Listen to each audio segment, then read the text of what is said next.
ബി.ജെ.പിയുടെ പ്രവർത്തനരീതിക്കെതിരെ ശക്തമായ വിമർശനവുമായി പഞ്ചാബ് മുൻ മുഖ്യമന്ത്രിയും മുതിർന്ന ബി.ജെ.പി നേതാവുമായ ക്യാപ്റ്റൻ അമരീന്ദർ സിംഗ് രംഗത്ത്.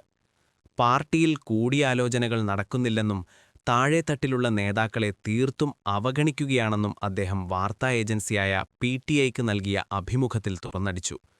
ബി.ജെ.പി നേതൃത്വത്തോടുള്ള തന്റെ അതൃപ്തി മറച്ചുവെക്കാതെയാണ് അമരീന്ദർ സിംഗ് സംസാരിച്ചത്. പാർട്ടിയിലാരും എന്റെ ഉപദേശം തേടാറില്ല. എല്ലാ തീരുമാനങ്ങളും ഡൽഹിയിൽ കേന്ദ്രീകരിച്ചാണ് എടുക്കുന്നത്, അദ്ദേഹം അഭിപ്രായപ്പെട്ടു. 60 വർഷത്തിലേറെ നീണ്ട തന്റെ രാഷ്ട്രീയ പരിചയം ബി.ജെ.പി നേതൃത്വം പരിഗണിക്കുന്നില്ലെന്നും പാർട്ടി നേതൃത്വത്തിൽ സ്വയം ഒരു സ്വാധീനം ചെലുത്താൻ തനിക്ക് കഴിയുന്നില്ലെന്നും അദ്ദേഹം കൂട്ടിച്ചേർത്തു. തീരുമാനമെടുക്കുന്ന കാര്യത്തിൽ കോൺഗ്രസ് പരമ്പരാഗതമായി കൂടുതൽ വഴക്കമുള്ളതും കൂടിയാലോചനാപരവുമായ ശൈലിയാണ് പിന്തുടർന്നിരുന്നതെന്നും അദ്ദേഹം താരതമ്യം ചെയ്തു. ബി.ജെ.പി നേതൃത്വത്തിനെതിരായ അമരീന്ദറിന്റെ രൂക്ഷ വിമർശനം അദ്ദേഹം പാർട്ടി വിടുമെന്ന അഭ്യൂഹങ്ങൾക്ക് വഴിവെച്ചിരിക്കുകയാണ്. എന്നിരുന്നാലും തന്റെ രാഷ്ട്രീയ ഭാവി സംബന്ധിച്ച് അദ്ദേഹം ചില കാര്യങ്ങൾ വ്യക്തതപ്പെടുത്തി. മുൻപ് താൻ മുഖ്യമന്ത്രി സ്ഥാനത്ത് നിന്ന് പുറത്താക്കപ്പെട്ട രീതി ഇപ്പോഴും ആഴത്തിൽ വേദനിപ്പിക്കുന്ന ഒന്നാണെന്ന് പറഞ്ഞ അദ്ദേഹം കോൺഗ്രസിലേക്ക് മടങ്ങിവരാനുള്ള സാധ്യത പൂർണ്ണമായും തള്ളിക്കളഞ്ഞു.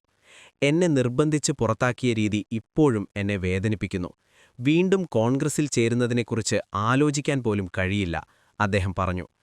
പാർട്ടിയുടെ ആഭ്യന്തര പ്രവർത്തനത്തെ വിമർശിക്കുമ്പോഴും പ്രധാനമന്ത്രി നരേന്ദ്രമോദിയെ പ്രശംസിക്കാൻ അമരീന്ദർ മറന്നില്ല. പഞ്ചാബിനോട് പ്രധാനമന്ത്രി മോദിക്ക് പ്രത്യേക വാത്സല്യമുണ്ടെന്നും സംസ്ഥാനത്തിന്റെ ക്ഷേമത്തിനായി സാധ്യമായതെല്ലാം അദ്ദേഹം ചെയ്യുമെന്നും അദ്ദേഹം കൂട്ടിച്ചേർത്തു. പഞ്ചാബിലെ രാഷ്ട്രീയ സാഹചര്യങ്ങളെക്കുറിച്ച് സംസാരിച്ച ക്യാപ്റ്റൻ അമരീന്ദർ സിംഗ് മുൻ കോൺഗ്രസ് നേതാവായ നവജോത് സിംഗ് സിദ്ധുവിനെയും അദ്ദേഹത്തിന്റെ ഭാര്യയെയും സ്ഥിരതയില്ലാത്തവർ എന്ന് വിശേഷിപ്പിച്ചു. സിദ്ധു സജീവ രാഷ്ട്രീയത്തിൽ നിന്ന് മാറി ക്രിക്കറ്റ് കമന്ററിയിൽ ശ്രദ്ധിക്കുന്നതാണ് ഉചിതമെന്നും അദ്ദേഹം ഉപദേശിച്ചു. താൻ മുഖ്യമന്ത്രിയായിരുന്നപ്പോൾ സിദ്ധുവുമായി ചേർന്നു പ്രവർത്തിച്ചതിനെ അനുസ്മരിച്ചുകൊണ്ട് അദ്ദേഹം പറഞ്ഞു, ശക്തമായ ഒരു വകുപ്പുൾപ്പെടെ 2 മന്ത്രിസ്ഥാനങ്ങൾ നൽകിയിട്ടും സിദ്ധു അതൃപ്തനായിരുന്നു. അദ്ദേഹം പരാതിപ്പെട്ടുകൊണ്ടിരുന്നു, ഒടുവിൽ രാജിവെച്ചു, ഒരിക്കലും ഉത്തരവാദിത്തം ഏറ്റെടുത്തില്ല. മാസങ്ങളോളം അദ്ദേഹത്തിന്റെ ഫയലുകൾ കെട്ടിക്കിടക്കുകയായിരുന്നു. അദ്ദേഹം ആ ജോലിക്ക് യോജിച്ചവനല്ല, അമരീന്ദർ കുറ്റപ്പെടുത്തി.